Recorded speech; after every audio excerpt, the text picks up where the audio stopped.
this is just a reminder of like, we've had a lot of suicidal death in the past, I would say 10 years in our African communities. So it is real, it is happening, but we just don't talk about it.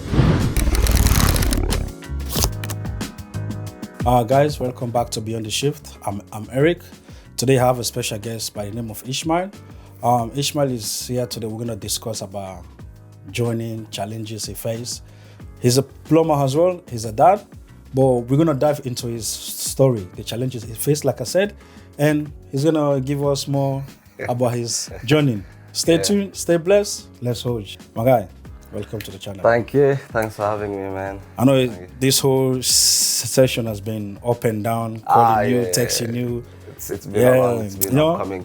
The production, try to put things in place, record, the sound system, all this stuff. We're here. That's it, which is good. Anyways, let's go, yeah?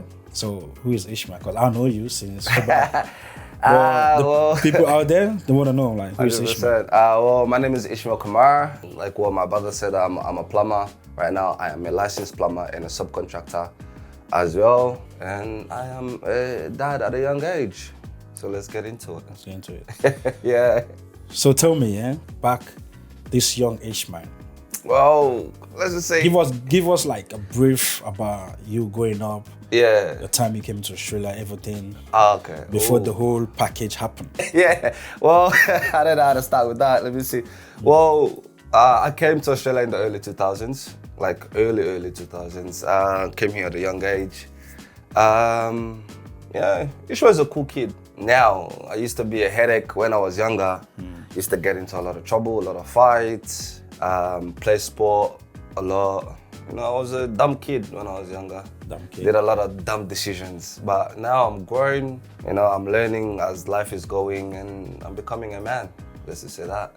What are the dumbest stuff you say you were?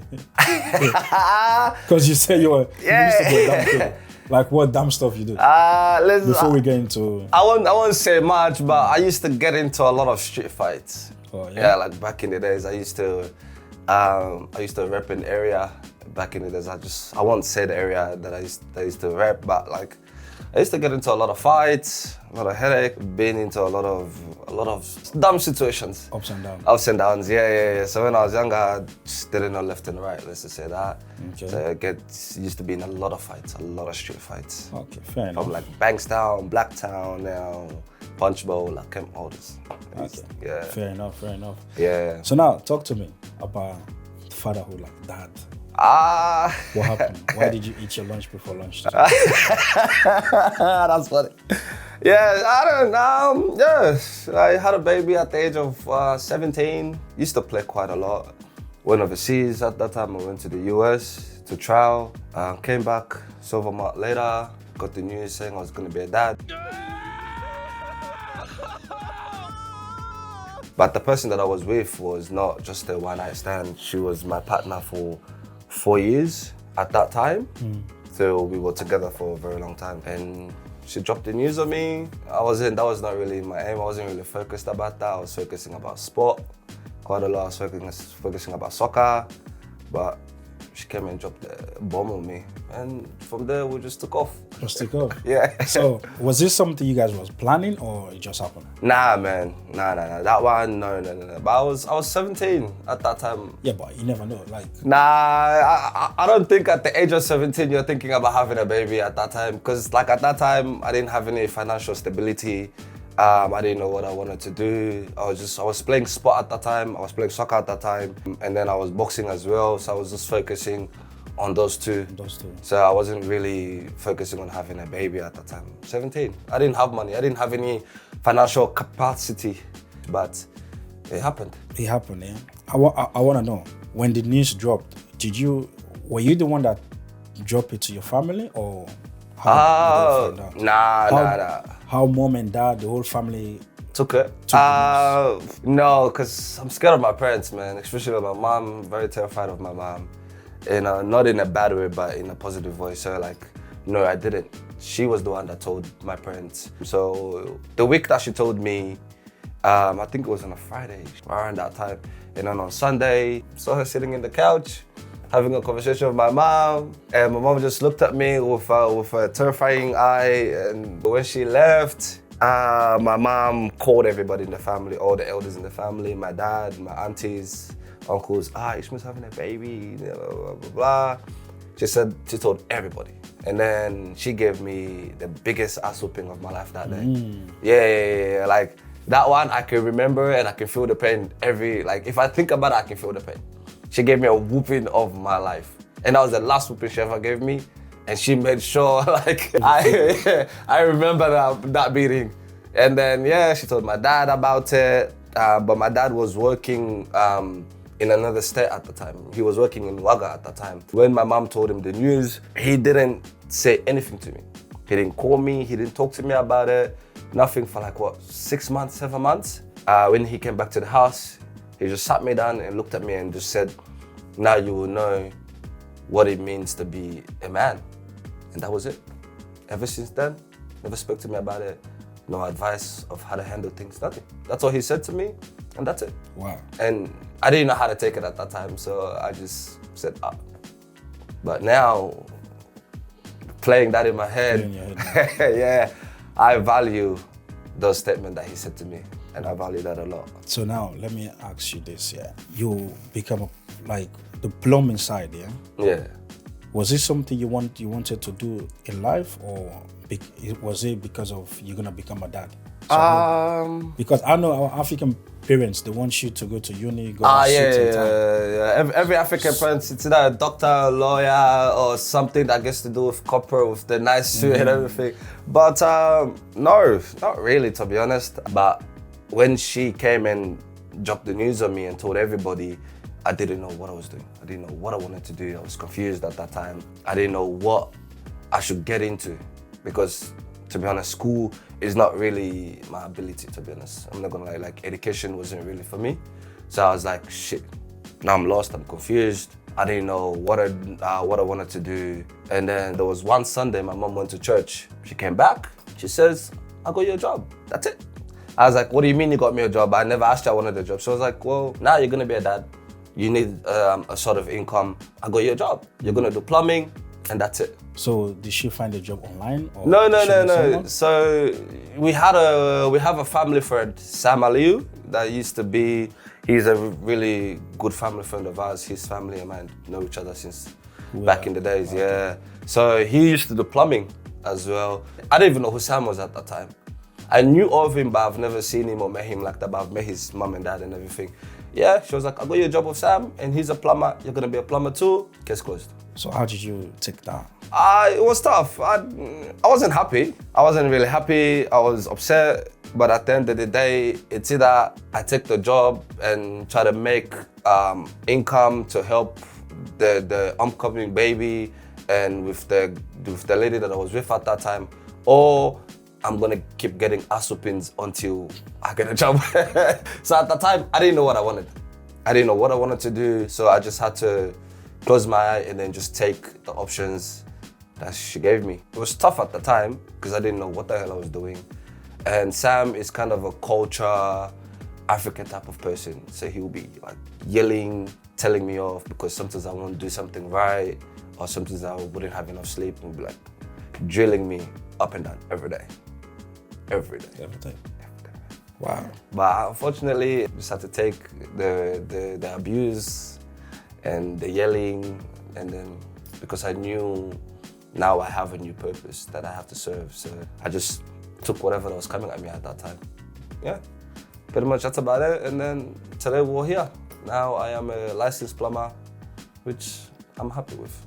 Okay, let's go back here about the fatherhood. How was it for you, you being where your kid was born, the process, everything? Explain to me, brief me.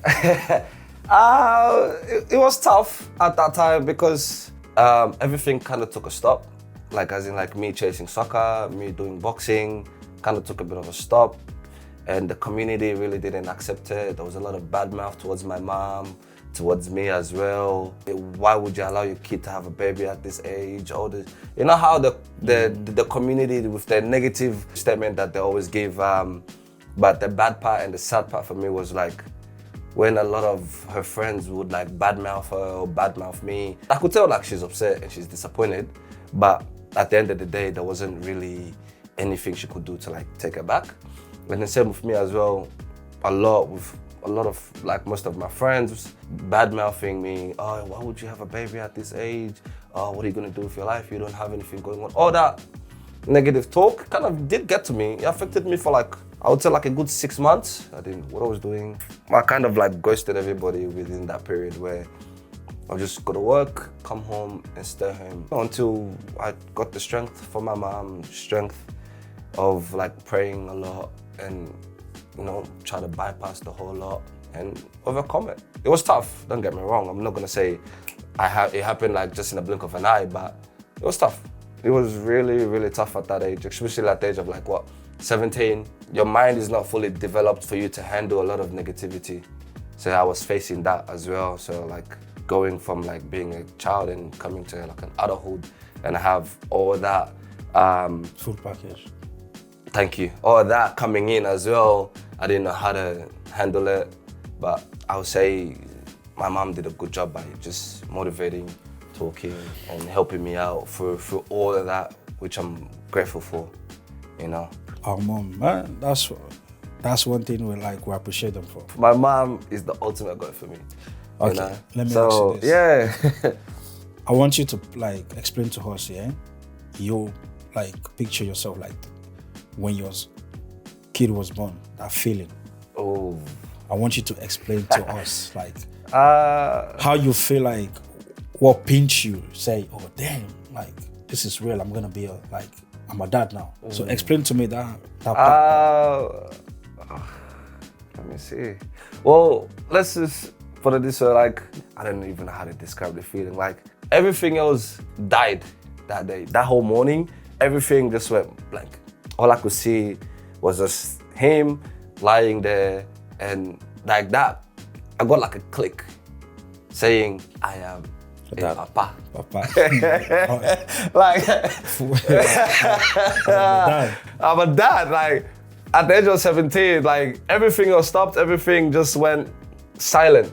And the only thing that clicked in my head was like, I'm a dad. Like, I broke down, but I didn't like pour out crying crazy, but like deep down inside, I'm even getting emotional right now thinking about it. Like, I broke down saying like, shit, like I'm a dad. Everything changed for me. That day, all the emotions just, I don't even know how to describe it. It was a good feeling, but a bad feeling at the same time, because like, I didn't know how to handle a kid. I didn't know how to look after a kid, but deep down, I was ready for it. You're ready. I was like, fuck, I'm ready for it. Because nice, like, there's no take back. I can't really be like posting back to God. be like, you know what? Nah, I'm not ready. I'm gonna post it back to, nah, like he was there. He was there. Like, I don't know how to describe it, man. But it was an amazing feeling. Amazing feeling. I didn't leave the hospital the whole day. So you I was there the whole day. I was there the whole day. I was holding him the whole day. If somebody comes to visit, I'll give it to them for like a minute. Like that's it. It's an amazing feeling, man. Yeah, I feel you, bro. It's a good feeling. You know, I feel it, man. It was a scary feeling, but when he was there, I felt at peace. It was cool. Okay. Yeah. So now bring me to my next question. So now you feel the love, feel everything, yeah? Yeah. So now I want to know, because we all go through challenges in life. So being a father, coping with everything. Yeah. What's that challenge for you? Like the whole fatherhood thing, the baby. So I want to know, like for you, what's that challenge for you, your face? For me, community, like I said before, but I kind of overcome that at the time. But the main challenges that I had for me personally was that 2 o'clock and 3 o'clock phone call, man. Wake up call, sorry. Wake up call. Yeah, so that one was getting me at least like 2 times or 3 times a week. Sometimes it would go like for like a good week every day, where he would wake up at like 3 o'clock in the morning and started crying. It's not like he's waking up and like anything. He's just constant crying. But at the age of 17, man, I didn't know what the freak I was doing. I didn't know what the hell I was doing. I would be on the phone with my mama like 2 o'clock in the morning. He's crying. What do we do? How do we handle this? She'd be like, do this, do that, do this, do that. I'm like, it's not working. Something else. Try something else. And then for like a good hour, 2 hours, at like 2 o'clock in the morning, constant crying. And then after all that night shifts, I have to wake up at like 5 o'clock and I have to go to work. And my work is labor, is manual labor. I have to physically be moving and be digging and be lifting a lot of stuff. So like, it was tough. That was the worst time for me, where I have to do the wake up. Nah, I feel it, man, because even me the same, like the 2 o'clock, the midnight, all this stuff, and the crying, you don't know what You have no idea. What they want. You've been there. For me, the funniest part was like, you've been singing all this song, you think, okay, yeah. I'm making your own songs in your head. Right. Like, I'm doing the bass, I'm doing the choruses coming in, I'm doing the verses and everything, but nothing. Putting things together. Yeah.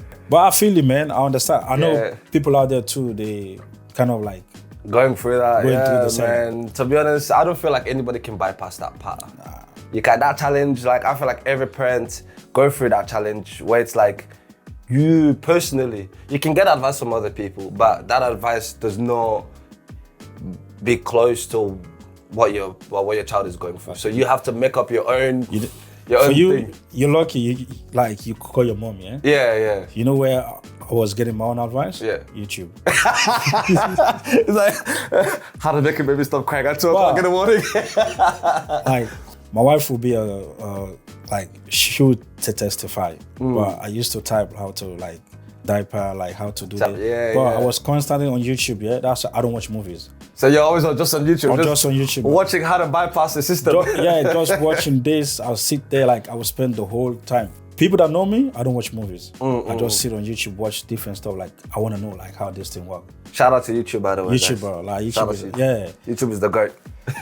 So for me, that's how I fix So that's how you bypass. She had YouTube, I had my mom. Yeah. My mom was my YouTube. That's it, man. That's it. So now let's go. Yeah.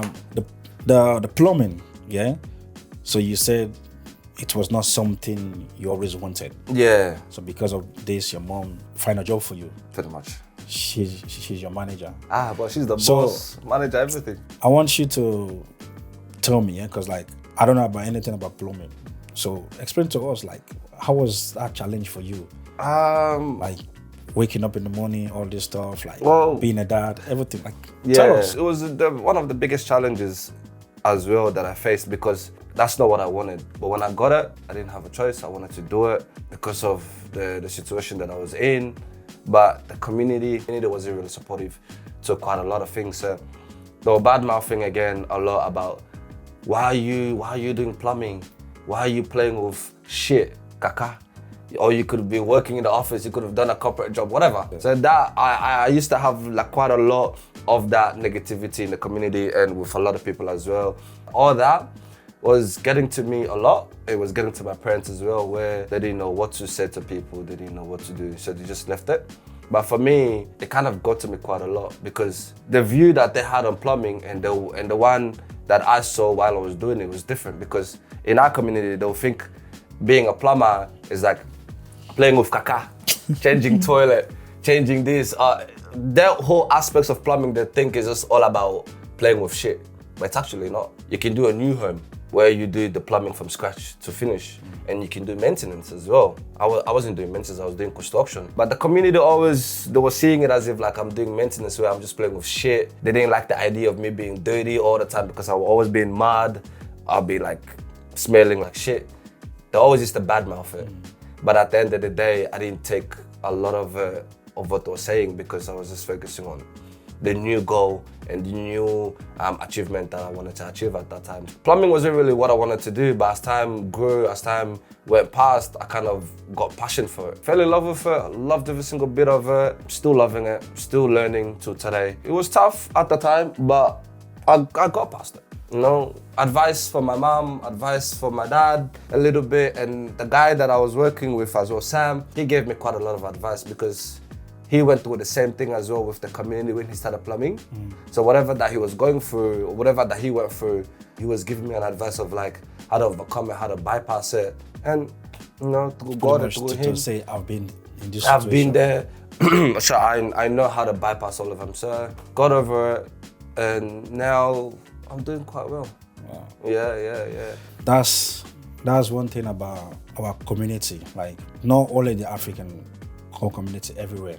Pretty much, yeah. You have pretty much these people will like what you do. Yeah. Set of people will be like, nah, like, you know. Yeah. Yeah, boy. It all comes down to The mind, man. the mind and The mind, your mentality of life, how you vision life as well. You know, like, and the good thing is passion. You know, you gotta have passion of what you do, to be honest. so yeah, that's bring my next question, the passion. Oh. I want to ask you, when was that click? When did it click? Said, okay, you go through the challenges of plumbing. This one is talking this one is talking that. Yeah. I know that there must be like a point in your life where you said, yes, this is the $1 million now. Ooh. Mom, dad, this is the $1 million. When did that hit you? Was you on your first paycheck or what? No, it was my first paycheck after showing my parents what I made, and then they cancelled everybody's stupidity statement. They cancelled everybody's bullshit of how much I got paid at that time. But for me, where the passion came, the motivation came, the energy came to like learn more about the job, to thrive through the job, was when my boss, he took me to his office, his work office, sat down, he was showing me his computer and paperwork and everything. He had a couple of envelopes, so he took one specific envelope and then he opened it. He showed me a check of $5 million, like 5 million Australian dollars. Was that your first time seeing? That was my, bro, I was 17. I was 17, that was my first time seeing that large amount of money on a piece of paper. I didn't know what check was at that time. I've never seen a check before because I didn't have a bank account. So I never used to go to the bank. Okay, but pause there. So how was that feeling? Like, bro, your reaction? no, like necessarily, I didn't react too excited because I didn't want him to think anything. But in my mind, I'm like, but he was like in his 30s, like early 30s, and he got a check of 5 million that he hasn't even cashed out yet. So imagine if he can do it at mid 30s and he made 5 million Australian dollars, I can do it as well.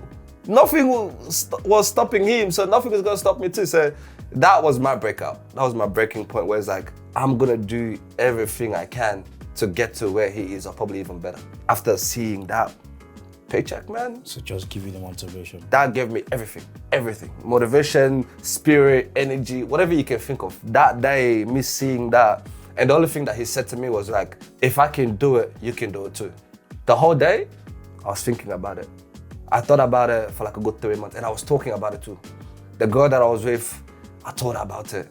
I went to the house, I told my mom, I told my brother, I told everybody that my boss have a $5 million check just sitting in his house. And I'm gonna achieve that, and I'm gonna get that one day. I never quitted. Ever since that day, didn't quit, didn't stop, kept on going. And when I made my first proper check for my side job that I did by myself, I went home, I showed my mom. I showed like the transactions of me getting paid. My mom lost it. How much was it? Enough. Let's just say enough.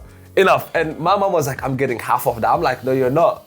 She was like, I'm getting half of that. I was the one that was doing this, doing that. I was like, yeah, fair enough. I'll give you a quarter, but not half. But ever since that day, for my mom, the motivation came where she was motivating me a lot to wake up, to go to work, to help me out. Ever since she saw that paycheck, she was like, I didn't regret getting you this job. And even to today, my mom is the GOAT, by the way.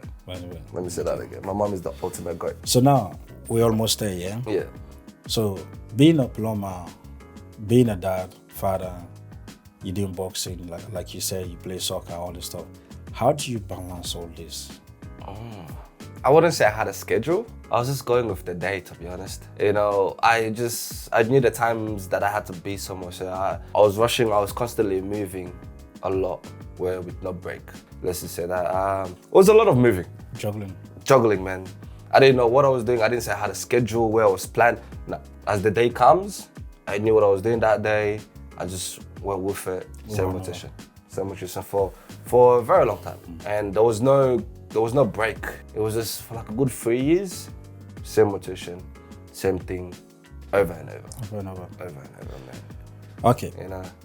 You know, one thing for us, like mental health, yeah? I was thinking mental health was only for white people. I think as an African kid, we all yeah, think that too. That's my feeling until 2018 or so. I got hit so hard. Yeah. That's the time I realized, I was like, damn, this is not like... Nah, man, mental health is real, man. You know when you watch movies, yeah? Yeah. You see white people go, like, jump in front of the train, all this stuff. Yeah. So that was my thinking. Yeah. So for you now, like, you're young, you're going through all this. How was your mental health? What do you do for your mental health? Like, what are the steps like? For me, I would say I had my mom who was constantly advising me, talking to me, and praying a lot as well. Praying helps. I'm not gonna say I'm a religious person, which I'm not, but for me, I used to talk to myself, or I used to talk to God, where I'll just be sitting down and I'll just been having a chat. With him, you know. So what's the number? I'll give it to you later. So for me, the way I learned how to talk to God, which is the most weirdest way, I learned this where it's like, talk to God as if he's your friend. With that, to be honest, it kind of worked a lot, because in certain places where I'll just be sitting down at home and I'll be talking to him and I'll be talking, sometimes I cried and then wipe my tears if somebody come in, and then within maybe like a weeks, maybe like months, everything that I've talked about, everything that I've poured my heart out about happens, or it becomes just still. So for me, I would say talking to God, praying as much as possible. And if you have somebody that you can talk to, parents, mom and dad, if you don't have it, you can seek help, man. African people don't seek help because they think that they're belittling themselves. If you can seek help, don't hesitate to actually go see somebody and talk to them. It's not gonna hurt you, it's not gonna affect you, but it's gonna help you. You know, or if you can talk to your mom and dad, talk to them. If you have somebody that you truly trust that you can talk to, that helps as well. Talking about it is good, because when you hold it in too much, it becomes into like a dark feeling. Build up feeling, where it converts. Probably might be a good feeling, but it will turn into like something bad and negative, where it will start telling you to do bad things. It's either to yourself or to somebody else. For me, that's how I see mental health, because I was having like weird ass thoughts, man. Talking helps, you know? And if you're a friend and you have somebody who's going through stuff, talk to them, and don't try to belittle them, man, because let's just say it makes your situation worse.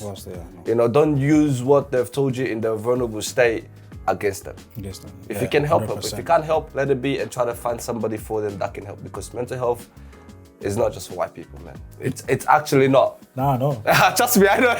I know. It's not just for black. It's not just for white people. It goes through every human being in the world. And sorry for saying this, but this is just a reminder of like, we've had a lot of suicidal death in the past, I would say 10 years, in our African communities. So it is real. It is happening, but we just don't talk about it. And a lot of our parents think that mental health doesn't work in an African home. It does, 100%. A lot of people go through it, but they're just too scared to talk to their parents or to talk about it. Don't be scared. It's not gonna affect anybody. It's gonna help you to talk about it, to seek help. 100%. You know what I'm saying? You know, whatever you're going through, if you know you can't handle it, seek help. This is Australia, man. This is not America, this is not Africa, this is not Europe where there's no help. Australia, when it comes to mental health. It doesn't have to be Australia. Like, I would say everywhere around the world. It might be in Africa, Asia. There might be someone you don't know. Yeah, reach out. Good job, man. But anyways, we're about to round up here. Let me ask you this. I know now there's a kid, there's someone out there watching you now. Yeah.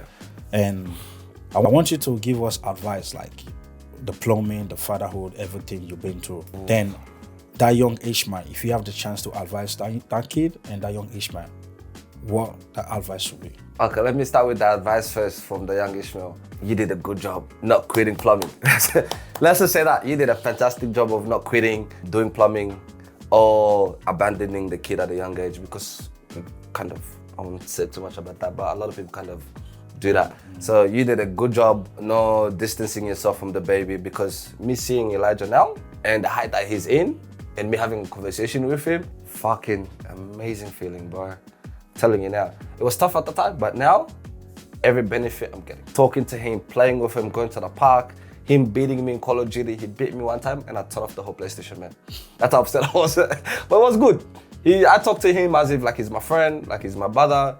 We go out a lot, where every time a lot of people see us, they think he's my little brother. He'd be like, no, that's my daddy. And then they'll be surprised, and so which is good. But don't abandon the kid, man. You know, like, try to be there even if you don't have anything. You know, this is an advice for anybody younger. I'm not advising you to have a baby right now when you don't have the capacity to help out. But if it happens, just stick by it, help out as much as possible. Whatever help you can give to the mom, try, even if it's a $5, $10, whatever it is, if you can buy a nappy, just do it. Because when time goes by, you're gonna see the result. If you're doing a trading job, don't quit. The first 3 years of trade is tough. But if you can pass through that 3 years, you will see every single benefit in the trade that you're in, or even if you're studying, if you're doing anything, because I see a lot of people, 1-2 years, they quit. They want to do something else. Don't do that, you know.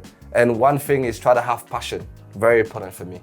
You know, the moment you have passion on what you're doing, trust me, that would motivate you quite a lot to like keep pushing and keep going because you love what you're doing or what you're studying.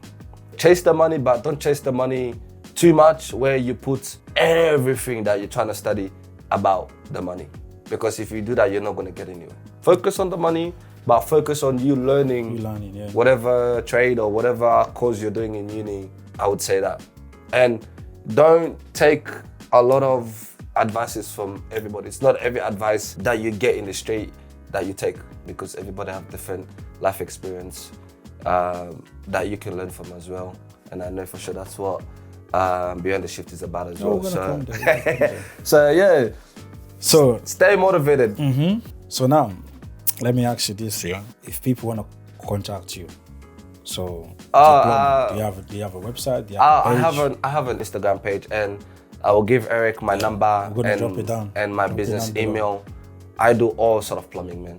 From new homes, renovations, change of toilet, everything that gets to do with plumbing, I'm your guy. Okay. So yeah. You know. So let me ask you this now: what Beyond the Shift means to you, for you? It means a lot, to be honest, because the reason why is because you've been talking about this for a very long time. You know, for somebody to talk about something for a very long time, that means they have passion in it. They're studying how things are working so they could make change to a lot of lives. So the shift is good. It's amazing for me. I watched every single video. It's good because a lot of experiences that you've gone through, a lot of experiences that people have gone through, people don't have a channel to express themselves, to give advice. So I feel like Beyond the Shift is that channel where it's like, it's gonna be big. I can feel it because like the stories that I have heard from you is touching where I can learn from it. You know, and I've been learning from it. I've been watching every single one of your videos as well. So I'm looking forward to more videos coming of like people's stories so I can learn from it. So other people as well who are watching the channel can learn from it as well. That's the him, yeah. Yeah, and plus another thing is we don't really have a channel like that in Australia or in Sydney where people come and express their past stories or give advice of how to get past a lot of negative challenges. So, and I feel like Beyond the Shift is one of those channels, or the only channel that I know of right now who is doing that. And I'm hoping and praying that more videos come out, more stories come out, because I'm looking forward to watching every single one. By the grace of God, you know, we're gonna be dropping. You know, inshallah, everything will be happening. Inshallah. Yeah. So Beyond the Shift means a lot to me. My guy, guys, we all heard what the brother has said. His challenges he faced, being a young dad.